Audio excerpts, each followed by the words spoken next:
Hi friends, আমি সুস্মিতা। আমার channel বালুজ্জে দিদি চলে আসলাম। আজকে ব্লগটা শুরু করলাম সকালবেলায় চলে এসেছি ছাদে। এই দুদিন ধরে এত রোদের তাপ হয়েছে যে গাছের পাতাগুলো সব ঝিমিয়ে গেছে।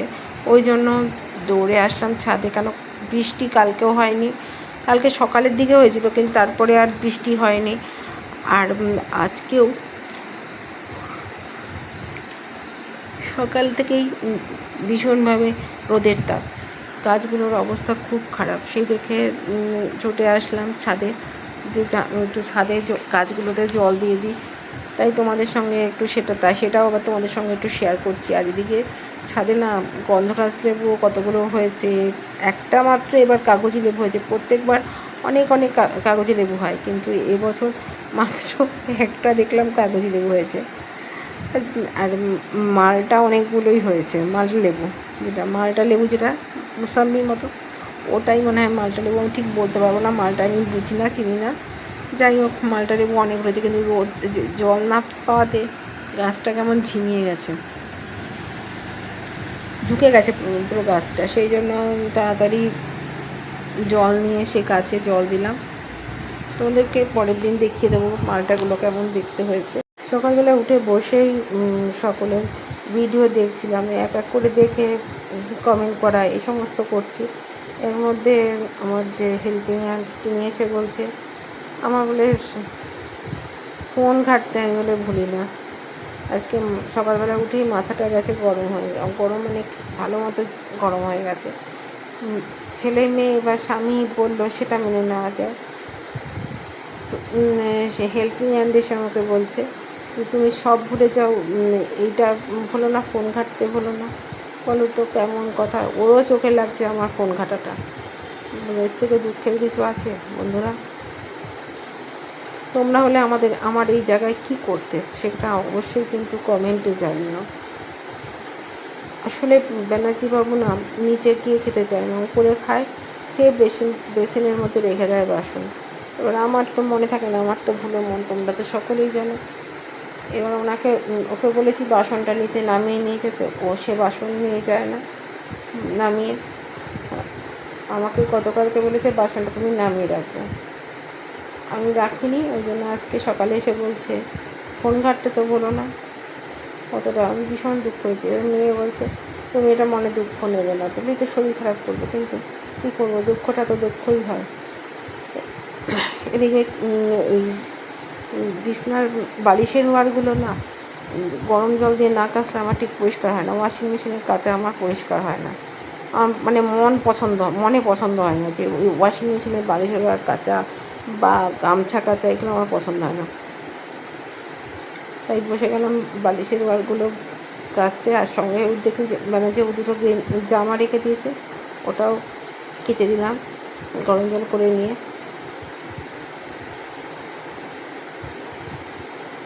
এখন যদি নিচে বেশিক্ষণই থাকতে হয় রান্নার জন্য, সেই জন্য নিচে টাইমের জলেই কাঁচা ধোয়াটা হয়ে যাচ্ছে।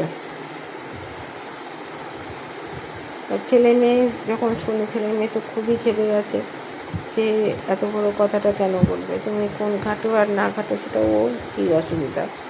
ও তোমাকে সাহায্য করতে এসছে, ও তো তোমার দেখতে আসেনি যে তুমি কী করো না করো। হ্যাঁ, এটা শুনে গেলাম, যাক বাদ দে। বলে না, বাদ দেওয়া যাবে না, তুমি চুপ করো।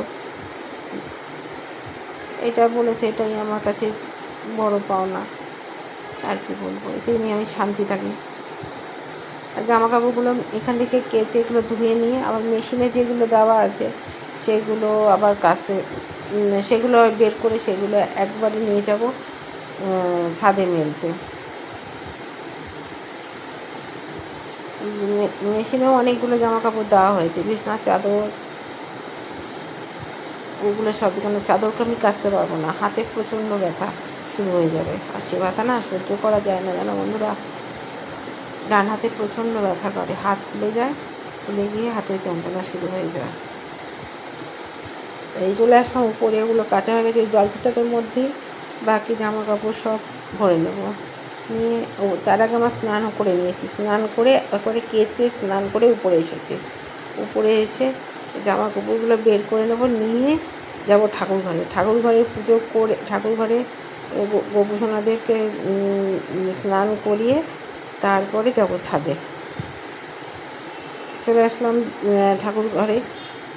দেখো গোপুসোনাদেরকে স্নান করাবো। গোপুসোনাদেরকে এখন যা রোদের তাপ পড়েছে, ওদেরকে এখন একদম জামা পরানো যাবে না। ওদেরকে জামা পরালেই গরমের তাপ আরও বেড়ে যায়। ওদেরকে সবসময় ন্যান্টুকটু করে রাখলেই ভালো হয়। জামা পরালেই রোদের তাপ বেড়ে যায়।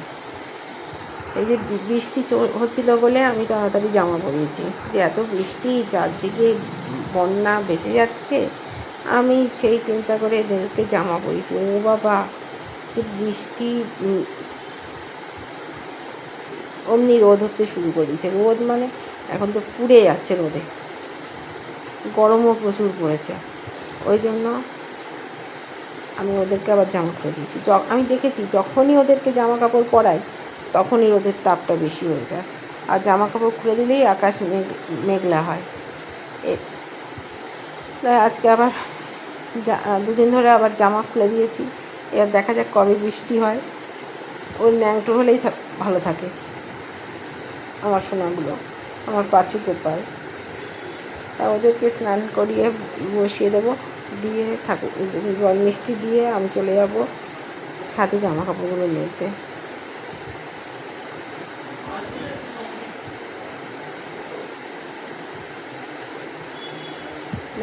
আরতি ঠাকুরের আরতি করলাম। সন্ধ্যাবেলায় যাব, সন্ধ্যাবেলায় সন্ধ্যা দিয়ে তারপরে ঠাকুর স্নান শোয়াবো। আবার ওর বাবার কথা হচ্ছে, ওদের বাবার কথা হচ্ছে আমি না আসা পর্যন্ত ওদেরকে ঘুম পাড়াবে না। কিন্তু আমি অনেক দিন না কী করি, আগেই শুয়ে দিই। আবার কোনো দিন হয়তো দেখা যায় শরীর খুব খারাপ থাকলে ওদেরকে শোয়ানোই হয় না। ওই যে পরে শোয়াবো করতে করতে অনেক দিন রাতে শোয়াতেই পারি না। আমাকে একজন বলেছিল যে গোপালদের শোয়াবে না, কিন্তু আমার যেন মনে হয় কি যে আমরা শুচ্ছি, ওরা শোবে না। সেই চিন্তা করে রোজই রাত্রিবেলায় ঠাকুরকে শোয়ানো দিতে হয় বা দিই। চলে আসলাম ছাদে আসলাম, জামা কাপড়গুলো সব মেলে দিচ্ছি। এদিকে সৌম্য ছাদে এসছে। ওর ওই যে ওপাশে একটা গাছ আছে, সেটা ওর গাছ, শমী গাছ। ওই শমী গাছে জল দিতে হবে। ওর দুবেলা হচ্ছে শমী গাছে জল দিতে হবে। তার জল দেবে ওই পদ্মের গামলা থেকে জল তুলে সেগুলোকে গাছে দিয়ে দিচ্ছে। গাছে মানে শুধু একটা গাছই, শুধু ওই শমী গাছে ও দুবেলা করে জল দেয়। আর শমী গাছটা বড়ও হয়েছে, খুব সুন্দর, দেখলেই প্রাণ জুড়ে যায় শমী গাছটা। জামা কাপড় সব এদিকে ভাত বসিয়ে না আগুনটা কমিয়ে দিয়ে এসেছি। আজকে না জানো তোমাদের কি বলবো, ভাত বসিয়ে আগুন কমিয়ে ঢাকা দিয়ে রেখে এসেছি। আর ভাত একেবারে গলে গেছে, সবাই খেপে গেছে, বলে কি ভাত রান্না করেছো, নরম ভাত। আমাদের বাড়িতে ভাত না নরম খেতে চায় না, বলে ভাত ছোলা ভাত ভালোবাসে, কিন্তু আজকের ভাত গেছে নরম হয়ে। আমি ভাত বসিয়ে আমি ঠাকুর পুজো দিয়ে নিচে গিয়ে ভাত বসিয়ে দিয়ে ছাদে এসেছি। এই করতে করতেই ওদের ভাত একেবারে গলে গেছে।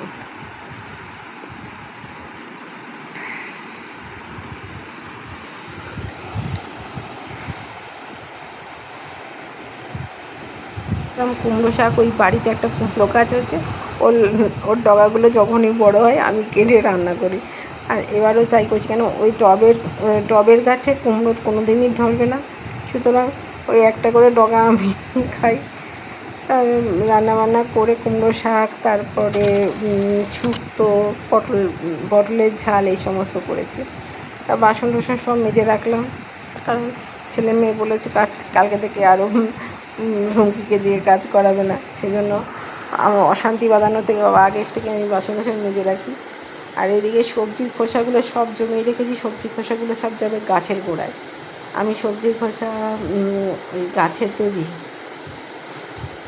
সবজি খোসা সব গাছের গোড়ায় ছাদে চলে যাবে। আর এই নিচে মাটিতে দিলে না ভালো হয়, কিন্তু কি হয়েছে, নিচে বড় বড় ইঁদুর আছে। এই বড় বিশাল বড় বড় ইঁদুর। আর ইঁদুরগুলো না মাটির সব উলট পালট করে রেখে দেয়। এর মধ্যে একদিন ছাদে গাছের গোড়ায়, নিচের সবেদা গাছের গোড়ায় হাড় গুঁড়ো শিংকুচি দিয়েছিল। ওমা, দেখি কি মাটি খুঁচিয়ে খুঁচিয়ে শিংকুচি হাড় গুঁড়ো খেয়ে গেছে। তারপরে সন্ধ্যাবেলা চা খেয়ে, বিকেলবেলা, আমরা তো সন্ধ্যায় চা খাই না, বিকেলে ব্যানার্জিবাবু থাকা অবস্থায় চা খেয়ে ব্যানার্জিবাবু দোকানে চলে যায়, আর আমি চলে আসলাম ছাদে আসলাম গাছে আবার জল দেবো আর জামা কাপড়গুলো তুলে নিচ্ছি। ছাদ ভর্তি আছে জামা কাপড়। একটা দুটো করতে করতে অনেক জামা কাপড় হয়ে যায়।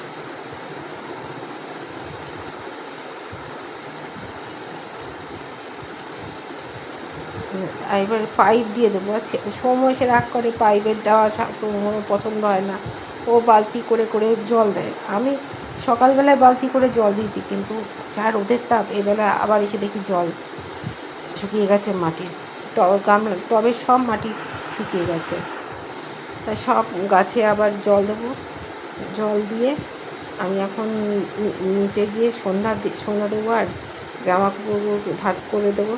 তোমাদের যদি আমার ভিডিও ভালো লাগে তাহলে আমার চ্যানেলটাকে অবশ্যই সাবস্ক্রাইব করে দিয়ে বেল নোটিফিকেশন অন করে দিও। আর যারা আমার নতুন পুরনো সব বন্ধুরাই বলছি, একটা লাইক, একটা হাইপ করে দিও। তোমরা আমাকে সাপোর্ট করো, আমি তোমাদের সাপোর্ট করব। আর আমার পক্ষে লাইভ করা হচ্ছে না, লাইভ করতে পারছি না বলে আমি কারোর লাইভে যেতে পারছি না। এই জন্য অনেক অনেক ক্ষমা চাইছি তোমাদের কাছে যে আমি লাইভ করতেও পারছি না। তাই জন্য যে আমি লাইভ করলে তোমাদের আমাকে ফেরত দিতে হবে লাইভ, সেই জন্য আমি আর তোমাদের লাইভেও যেতে পারছি না। আমার ঘরে লাইভ চালালেই রাগ করে।